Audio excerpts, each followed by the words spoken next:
Sixers win it! Wow! Oh, man, Embiid just posterized Russell Westbrook. You love the Philadelphia Eagles! Let me get a hell yeah! Oh, no! We suck again! What is up, everybody? Welcome to Party on Broad. Party on Broad can be found on iTunes and Spotify. If you guys are new here, make sure you smash that like button. Drop a comment here. Interact with us. We'll ask or answer questions all game, post-game live long. So joining me today is my man, Tiago. He is at T-Scabia on Twitter. What's up, Tiago? Good, man. I'm bringing my Sixers juice here to this podcast, Eagles podcast, hoping to bring good luck.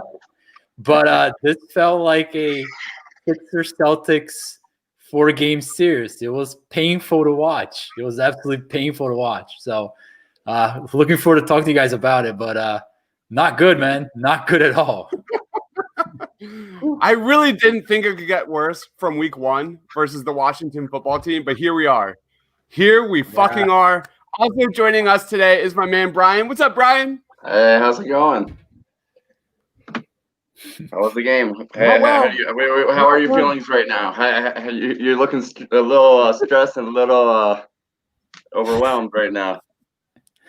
All right. Before we get into this podcast, we are doing a reaction pod. The Philadelphia Eagles just went down 37-19 to the Los Angeles Rams. It's pretty doom and gloom right now. But let me preface by saying this. Howie Roseman absolutely deserves a significant amount of blame before we get started, because we're going to go – I feel like the last 3 pods, we did a preview show, we did a pregame show, we did a post-game show versus the Washington football team. And you know, we just shat on Doug Peterson. We're probably going to do it a lot today. And we did a lot on Carson Wentz. But we're going to be going into Carson Wentz today. And I think this game begins and ends with Carson Wentz. Let's look at the stats here. Carson Wentz was 26 of 43 for 242 yards, 2 interceptions.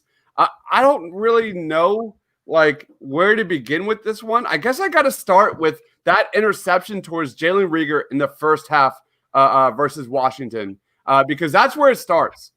Carson Wentz has been MIA since. His touch, his ball placement, this guy is completely lost. That interception when the Eagles were marching down the field to JJ fucking Arcega-Whiteside. What was that, man? First of all, what is JJ getting double teamed for? Why in the world would you, as a defense, would you put double team JJ at all? But Carson, well, why would you even throw to him? Yeah, that's your first mistake. That's your first mistake. Yeah. Looking at JJ is your first mistake, but I get you. Why would you force that ball? First of all, the Eagles were marching the ball. The deserve falls on Carson, period. Tiago, lead us off, brother. What was your take on Carson's performance today? Yeah, so I'm going to ask you guys a question. If you had to rank Carson Wentz among all the NFL quarterbacks through two games right now, so you have a top tier, a middle tier, and a bottom tier, where would you put Carson Wentz after 2 games? I know where I would. Bottom?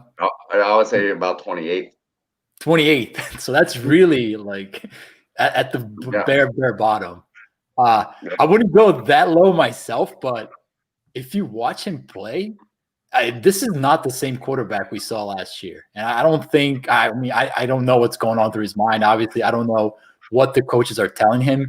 But when I watch him, I see a guy who looks very unsure of himself, particularly in the pocket. So, go back to that 4th down throw to Goddard, which was into triple coverage.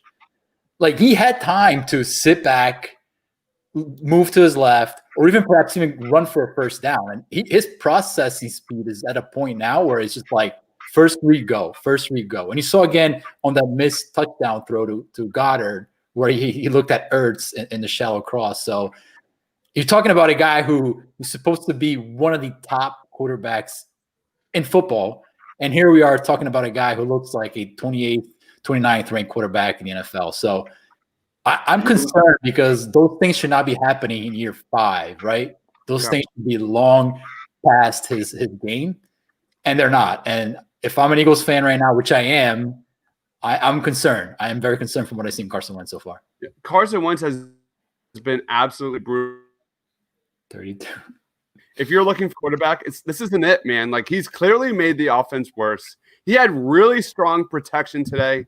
The line was getting really good push, especially in that second half. And that's the difference between week 1 and week 2. Week 1, that guy was left out to dry. That was mostly Doug Peterson.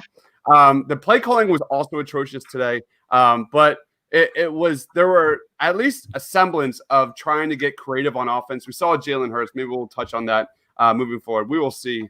I saw him play, I think 2 positive plays. But man, like, you look at Carson Wentz in the first half, like, he stayed in the pocket. The entire first half of the game, all you saw was Jared Goff getting out of the pocket, making plays, bootleg, play action. And you saw just Carson Wentz just stay in the pocket. And anytime you talk about a Carson Wentz offense, staying in the pocket, that's not it, man. And then you saw Carson Wentz in the second quarter sail an easy first down pass on a third down. And moving forward, oh my gosh, 4 interceptions over the last 70 plus throws from Carson Wentz. 4 interceptions. Like, this is not the Carson Wentz we grew up with. This was not the Carson Wentz we signed up on. Just that Goddard throw, that missed throw to Goddard, wide open in the back of the end zone. There were repeated plays by Carson Wentz that you look back to last year, that guy had a ton of missed layups. This guy's not missing layups. This guy's missing dunks. These guys missing plays that he would make 9 out of 10 times. Brian, what was your take on Carson Wentz today, man? Just another week of inconsistencies. 2 weeks in a row where he's overthrowing players, especially turnovers. The last play of the game for the offense, throwing another turnover. I don't know what kind of throw that was, but no, it's just inconsistent. I was gonna say he reminds me of Phillip Rivers a little bit. I don't know. It's just I rank him among that kind of player. I don't see him as good, but I don't see him as bad. And he's really proven that this year so far. Yeah. The other take of this game has to go straight to the defensive line. What did they give up? I'm going to look at the team stats real quick. The LA Rams had 191 yards on the ground today. That was one of my main keys. Like, we talked about Aaron Donald during our preview show, during our pregame show.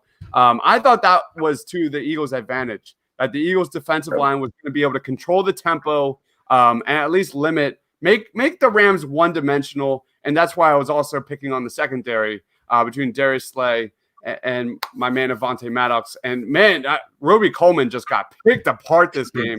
That was my other matchup to watch. That didn't work out.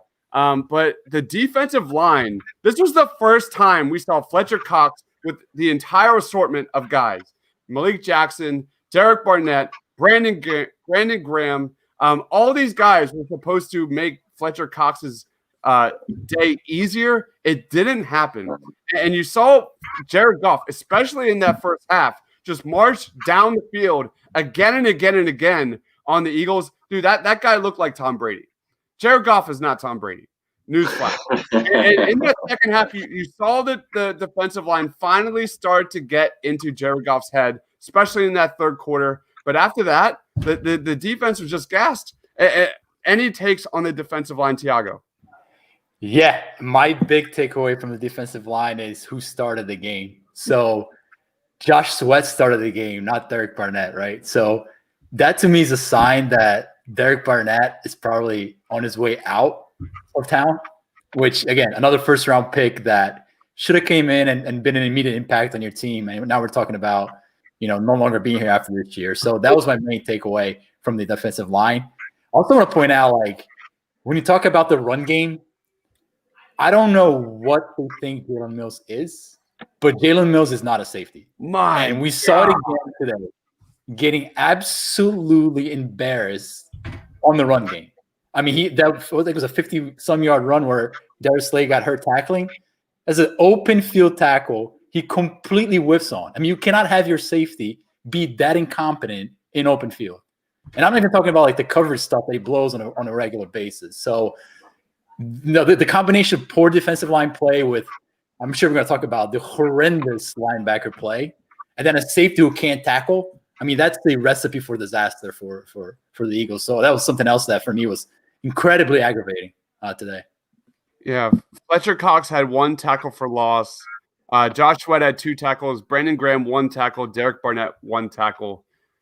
Jesus. All right, Brian, any take on the defensive line today? Rush to QB. Brandon Graham's the only one that had the sack. Rush to QB. You know, I saw a lot of confusion, so much confusion with this defense. Them getting faked out so many times. You know, them going one side and the Rams offense going the other side. Just not that communication. There's no leadership on that with the linebackers, with the secondary. There's no communication. And like I said, it's just bad defense by Jim Schwartz today. Yeah, let's stay on the defense side. And there was like another play. I want to talk about Nate Gary a little bit. Nathan Gary, and just the Eagles just have neglected the linebacker position again and again and again. And if there's any way that the Eagles watch the tape, Doug Peterson watches this tape and thinks Nate Gary is an NFL player, it is absolutely ridiculous. Nate Gary blew back-to-back coverages in that first quarter that led to a Tyler Higbee touchdown. He bounced off Cam Akers on a first down run. And then, you know, he just got busted on that Henderson run for 40 yards. Yeah, I know Jalen Mills, you know, was just completely whiffed on that 40-yard run in the second half. But Nate Gary was just completely blown up, can't shed a block to save his life. And then you see Boston Scott return a 45-yard kickoff. And who is it? Alex Singleton. The Eagles' neglectance of the Eagles running or linebackers just completely shines and shines and shines and shines. Any take on the Eagles linebackers, dude? Let's go Brian first. Let's go Brian. Yeah, you pretty much summed it up, really, honestly. No, they just got to play better. They got to play smarter. I mean, they're all young. They're, you know, they need to communicate, really. Like I said, it's a communication. You need to know how to, you know, assign your players, your teammates to where to go, how to, who to block or who to cover. You know, I'm speechless, really. I'm just tired of I'm good one week, I'm bad the next, you know, and there's no reason for that. It's just, I'm speechless. I'm upset more than anything. I expected a lot more out of Gary and the whole secondary and linebackers. At one point, I was even praising the linebacker position. TJ Edwards had a play that almost saved the fucking season. That was a miracle. That fumble, what was it, a punt return, I think, almost saved the season and almost had the Eagles back in the game. Thiago, any take on the linebacker position here? Nate Gary, whatever. Yeah, so I think like you can have a linebacker unit where one of your linebackers is perhaps like an undrafted guy or a back end of the draft guy. Maybe you can have a linebacker unit where 2 guys are a little bit unknown and whatnot. The Eagles have an entire room of linebackers that are undersized, not quick enough, not instinctive enough, not strong enough. So it makes it almost virtually impossible to have a sound defense when you have a room that's that inadequate. And I don't know what the plan is for them moving forward at linebacker, but it was very obvious early in the game that Sean McVay had put a bullseye right on Nate Gary and said, we're going to attack this guy all game long. And the other thing that I noticed stood out for me was the fact that Tyler Higbee, their tight end, if you look at his numbers over the last 8 to 9 games, he's probably the top tight end in the game, or if not a top 3 or 4 tight end in the game. So the Eagles came in and you already have a cornerback in Slay who can lock down one side of the field. But at no point in time did they double Higbee.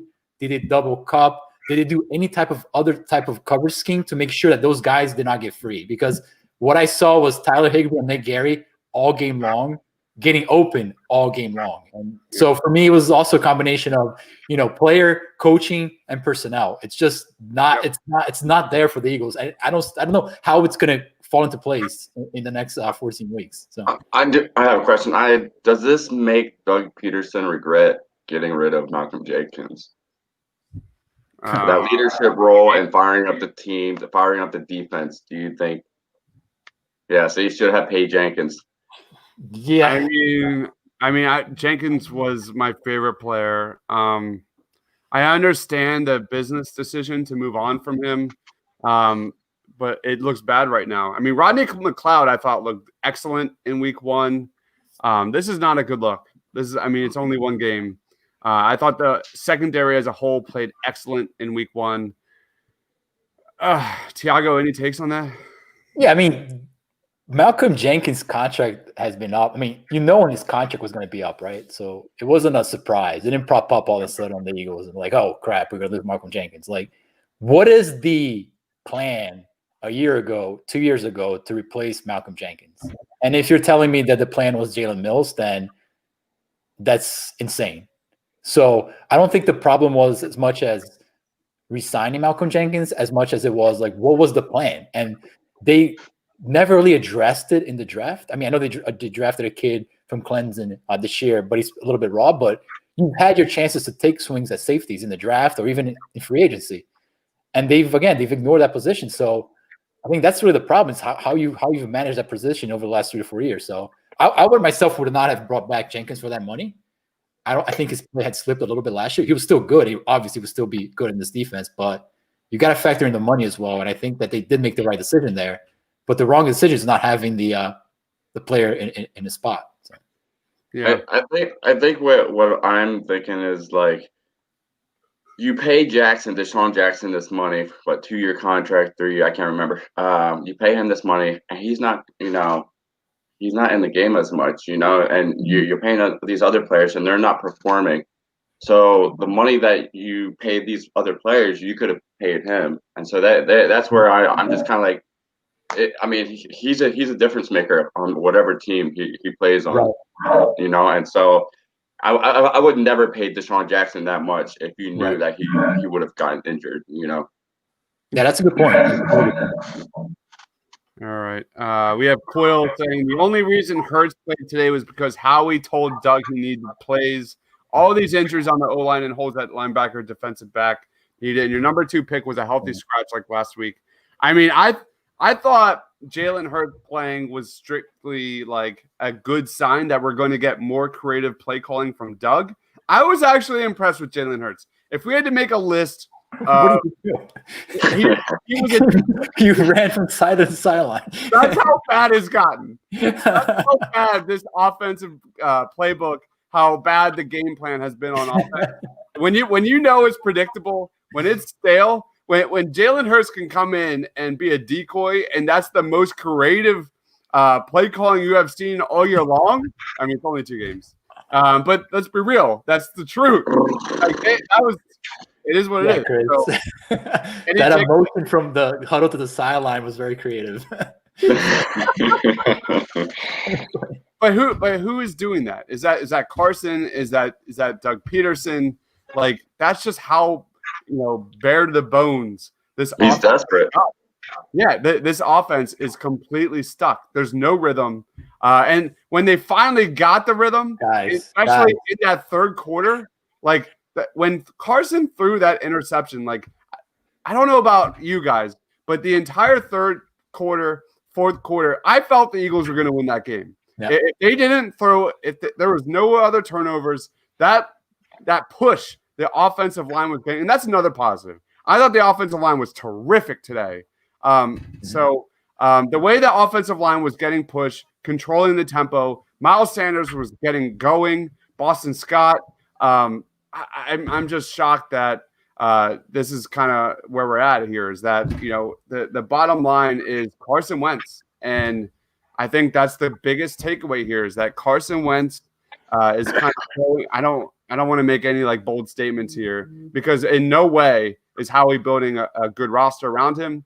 In no way is Doug Peterson calling a good offense. But when you watch Carson Wentz again and again stay in the pocket, like I remember there was a play in the third quarter when Carson Wentz rolled out of the pocket and made a completion to like Deshaun Jackson in the third quarter, and it was like heaven. It was like something you haven't seen ever.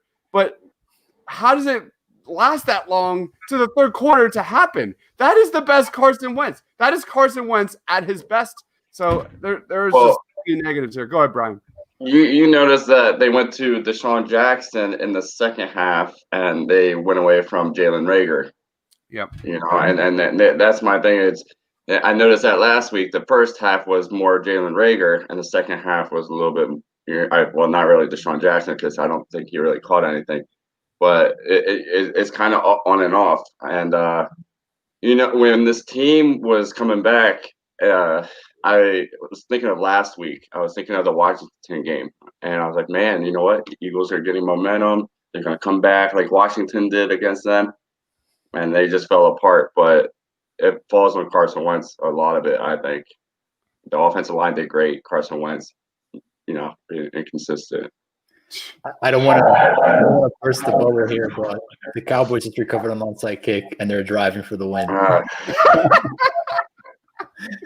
They're at they're in field goal range, down 2. So unreal. You look at your average yards per play for the Rams. Brian, you touched on this really heavily during the pregame show of how important this game was for the Eagles moving forward with that schedule coming up, like the Bengals, the Steelers, the Ravens, like 6.7 yards per play for the Rams.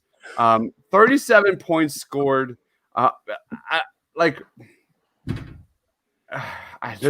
know I don't want to like look ahead too much, but I think we have to. Like, how many wins do you now expect the Eagles to win moving forward?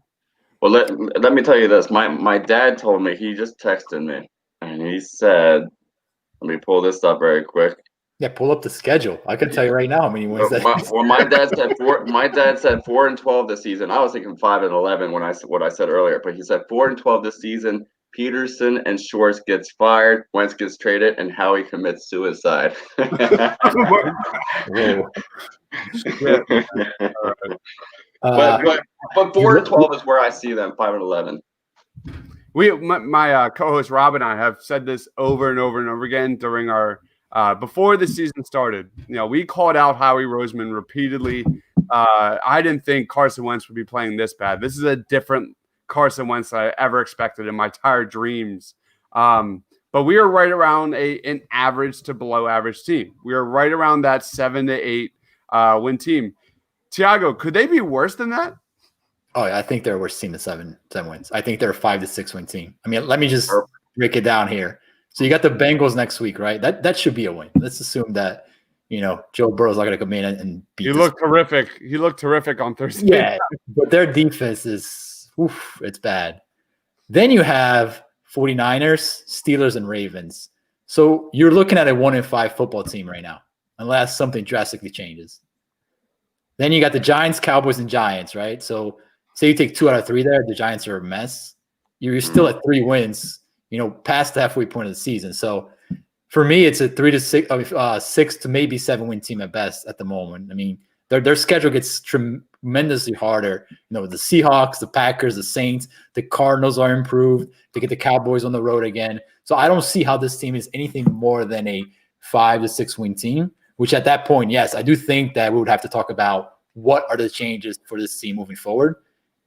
And, you know, there's going to be plenty of time to talk about that. But I think the quarterback and the head coach will need to be looked at in a little bit more scrutiny than they have been so far. Outside of just the talking heads who are just yelling out, you know, Carson Wentz should be traded. But I mean, you have to. You have. I'm seeing a lot of people celebrating for the Dallas Cowboys right now, so I'm a little nervous. I think they just got the W. Yeah, I think they just got the W. I mean, when you look at the COVID-19 offseason, like you would think the Eagles it's a shortened offseason. The Eagles are the only team in the NFC East that has a consistent coaching staff mostly Doug Peterson, Jim Schwartz. Carson Wentz is there. Miles Sanders is there. The major, key cogs on this roster are there. And you look at the offense and defense, and there's no rhythm. And I'm really glad, Brian, you brought up the point. And it's something that during the pregame show, it's something that we really didn't touch on that much during all of our shows like the last couple months, is that you look at 2018 when the offense showed up, the defense was dead. When the defense showed up, the offense was dead. There was never any consistency on both sides of the football, really until the last part of the season in 2019. And I think that's what we're seeing, man. For week 1, the defense showed up, the offense and Doug Peterson sucked. Week 2, the defense just completely blew up. I guess in Doug Peterson The offense still did horrible. Was better this week than week 1, yeah. But like better as in like a shit show to like a turd. yeah. Well, they went from the shit show to just their normal bad, and what I mean is like their offense is too predictable. Every team knows when they're going to do a screen, when they're going to run to the sides. When you look at the Rams team and their offense, you don't know who's going to have the ball. You don't know who's going to go to the side. You don't know if the quarterback's going to keep it. And I got faked out a couple of times. I didn't know. And so, I mean, I see much of that with other teams is they make it where you have to guess, and the Eagles is just, they're going to do a screen, or they're just going to do another screen. On that point, like, I don't know if you guys were listening to the broadcast, but at some point, Chris Pillman said the only good point he made the entire broadcast, because he's atrocious. He's terrible. But he did make a point, which was listen to the Rams sideline now that there's no crowd, and they were calling out screen, draw, pass the entire first half. They were calling out the plays from the sideline, and that is like, I don't know if that's normal. I mean, I've been watching as many games as I can. I don't hear that from the other sidelines. So that's something to think about moving forward. Like, is that normal? Did you hear the other side of that? There was another side of that where my man Coyle says, Dallas won. Let's get a better pick. Shut it down.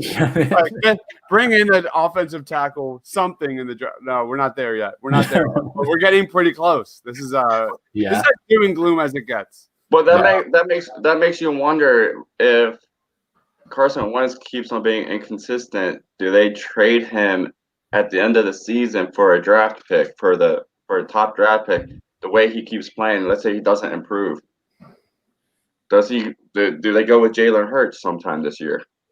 I think my co-host Rob had a really interesting theory, is that the Eagles are secretly trying to rebuild right now. Yeah, because they have not patched anything in terms of roster construction. There are major holes on the roster, and they didn't touch any of it.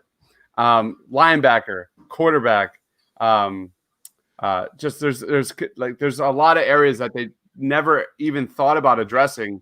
And Rob had a theory that they're trying to lose. There's a consensus within the Eagles front office that they're already moving away from Carson Wentz. The Jalen Hurts pick is not about just creating a more creative offense. It's actually to replace Carson Wentz down the line. And that, I mean, I don't know what else to say other than. But here's the thing, like it looks like it's gonna happen. So if that's gonna happen, if that's really their play, then play the kid. Like if Jalen Hurts is your quarterback of the future, then you have to. This whole like we're gonna rebuild in silence, like what is that? You know, you're not being genuine to your team and to your fans. So if you don't believe in Carson Wentz, fine, you're entitled to think that. But then you have to pivot and play this kid and and see what you have in him. This idea that you're going to protect him and all of a sudden you're going to uncover him, like it doesn't work like that. I mean, if your quarterback is good enough, he's good enough. So play him. Yeah, he's going to make mistakes, but be honest and be open about what you are as a team. So I agree with. I actually agree with that statement, but I don't think it's the right approach. You need new life. The approach that the Chiefs took with Pat Mahomes, but Jalen Hurts is not Pat Mahomes. No, but you saw with Nick Foles when he was here.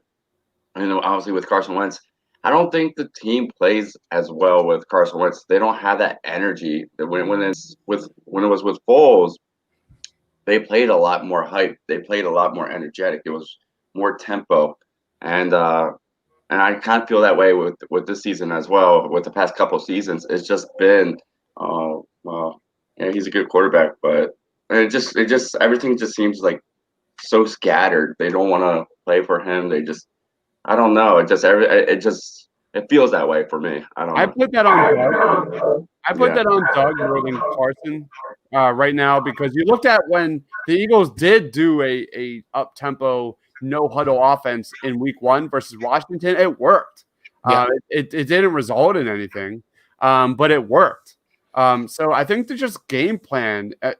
Like I said, I go back to the COVID-19. Like, not in my wildest dreams would I think that the Carson Wentz, Doug Peterson, Miles Sanders, all these guys would be unprepared. And that's what I see. That is 100% an offense of they're not ready at all. And I think I want to touch on a little bit about Jalen Reagor. Jalen Reagor had 4 catches for 41 yards, but did he touch the ball at all in the second half? I feel like there was some pitching catches. I was really impressed because the one drop that Reagor had in the middle of the field, like Carson sold that guy out. Yep. And Reagor took a shot right into the helmet, and a couple plays later came back onto the field. I was really impressed with Reagor. And then they just, in the second half, they got away from it. They really kind of zoned in on Deshaun Jackson versus everyone else, I guess for better or worse. Tiago, any take on Jalen Reagor this game? Yeah, I think that Jalen Reagor was a product of the game plan. So I actually thought that for the most part, Doug's game plan was good from the standpoint of, okay, we need to go back to shorter throws, spread the field, make sure that we don't have Carson Wentz hanging on to the ball for too long. So I did like that part of it. However, you have a guy who's probably the fastest guy on the field. You have to be able to play off that and use all play action, rollout, and try to get him down the field.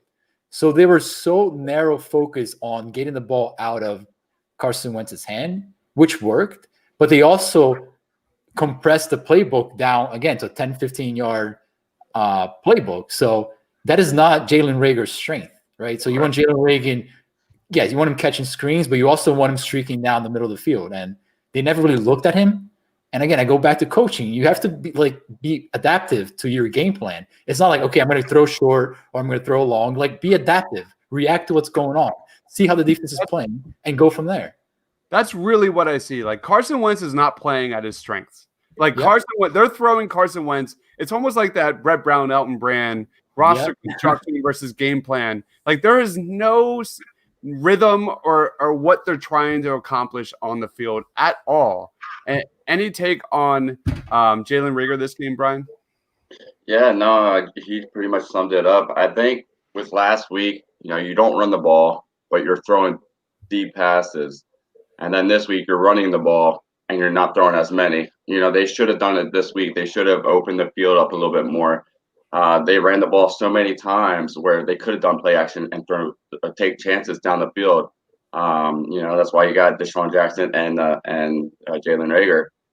You need to do that. You can't just go throw 5 yards, throw 3 yards, throw 3 yards. And I saw too much of that. That's not going to win you a football game if you're going to keep throwing 3 yards.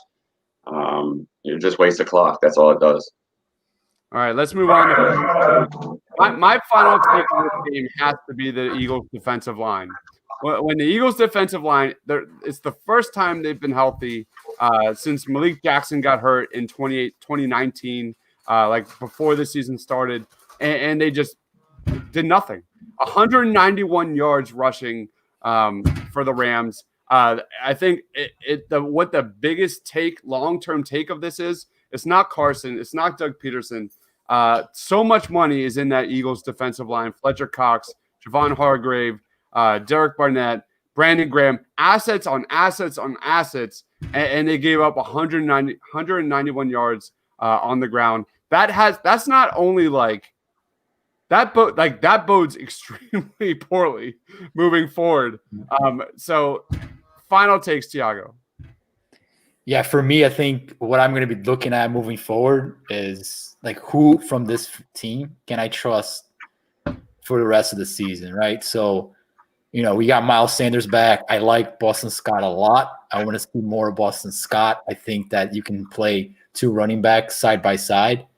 How they're going to play the two tight ends? Are they going to try to phase Zach Ertz out of the offense and eventually move away from him in the offseason? That's something I'm going to take a look at. And I think defensively, I've been not a Jim Schwartz supporter, but I've been on the camp that he's had very little to work with on the back end of his defense. And again, you have some new guys back there, but at some point, like if your defense is going to keep bleeding 35 to 39 points a game, then you have to move on from your defensive coordinator. It's just as simple as that. I mean, you just can't have that on a regular basis. So, I mean, those are the things that I'm going to keep looking at moving forward. Beyond the fact that, what is Carson Wentz here to start the season? I think that, I don't think this is just a Carson Wentz funk. There are warning signs there you watch him play that I'm concerned about. So, those are my takeaways. Yeah, it's amazing how we went from McNabb and his worm burners to Carson Wentz and just overthrowing everyone. It's ironic. Go ahead, Joe. Or Brian, sorry. Yeah, no, I think it would have to be the run game. But one person we didn't mention is Jason Peters. For his age and how well he's been playing, I think he played well last week and this week. I think it was more the right side last week, but for his age, he's playing pretty well. I think a lot of us expected him to not play well this year. Like he get beat all the time. But he did well, and so I saw the run game do well, and I expect that to keep doing well every week. Who knows about the passing game with Wentz? So yeah, I mean, I think the brightest positive has to be the right side of the offensive line, and that is Nate Herbig and Lane Johnson. Yeah. They look absolutely terrific today, and that's what's disheartening about this loss is that the Eagles had great push from the offensive line, especially in that second half, and did nothing for it. And that lies on Carson Wentz. The Eagles moved to 0-2. They took the L today, 37-19. They take on the Cincinnati Bengals, 1 o'clock next Sunday. We'll be doing a preview show on Tuesday night. God damn it. This is like really what are you previewing the Bengals? They're bad at the end. They're terrible. So they lose to the Bengals. Terrible too, man. Yeah. I mean, you looked at the schedule like before the season started. It was like WWW, and now we're at 0-2 facing Cincinnati. And man, they look great versus the Cleveland Browns last Thursday night. They're coming in high. Who the hell knows what you got with this Eagles team? They're the Sixers. They can't.